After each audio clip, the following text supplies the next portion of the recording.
ابو بکر کے بارے میں ایک حدیث سنی تھی میں نے، حدیث تھی ایک واقعہ کہہ لیں کہ ان کے جو والد تھے انہوں نے ان کی بیعت نہیں کی تھی ابو قحافہ نے. بھائی ابو بکر کے والد جو تھے وہ مکے میں رہتے تھے، وہ تقا میں سے تھے، تو اس کو جب خبر آئی کہ تیرے بیٹے کو خلافت ملا ہے تو اس نے کہا کیوں ملا ہے؟ کہا کہ وہ بوڑھا ہے، اس لیے کہ وہ سب سے بزرگ تھے. اس نے کہا تو میں اس کا باپ ہوں.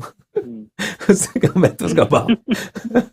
یہ روایت ہے، یہ ہے، یہ بھی مشہور کتب میں نہیں ہے، اس کی بھی اتنی کوئی سند نہیں ہے، لیکن یہ روایت ہے. صحابہ جیسے کہ ابو ذر غفاری ہو گئے اور جنہوں نے بیعت نہیں کی تھی ابو بکر کی، کچھ اس کا ریفرنس مل سکتا ہے؟ دیکھیں مخالفت تو بہت سارے صحابہ نے کیے تھے، اس کے ریفرنسز جو ہیں آپ کو مل جائے گا کتاب سلیم بن قیس میں مل جائے گا، اور اس کے ریفرنسز کتاب اس میں مل جائے گا احتجاج تبرسی میں مل جائے گا. ان دونوں کتابوں میں اس کے ریفرنسز کافی سارے مل جائیں گے جن صحابہ نے مخالفت کی ابو بکر کی، اور انہوں نے تقریر کے خطبے دیے مسجد میں کہ آپ لوگ یہ خلافت ان کی غصبی ہے اور حق امیر المؤمنین علیہ السلام کا بنتا ہے. کتاب احتجاج تبرسی میں دیکھیں، اس میں بہت سارا مواد آپ کو مل جائے. یہ اہل سنت والجماعت ان ریفرنسز کو مانتے ہیں؟ نہیں، وہ تو نہیں مانتے بھائی. ان کے ہاں ابو بکر اور عمر کے جو عمر کی تو بیعت ہی نہیں ہے نا، عمر کی خلافت کی بیعت ہی نہیں ان کے ہاں. وہ ایسے جھوٹ میں مشہور کرا دیا کہ عمر کی بیعت ہو گئی. عمر کی کوئی نہیں بیعت، عثمان کی بھی بیعت کی کوئی نہیں، ابو بکر کی ہے،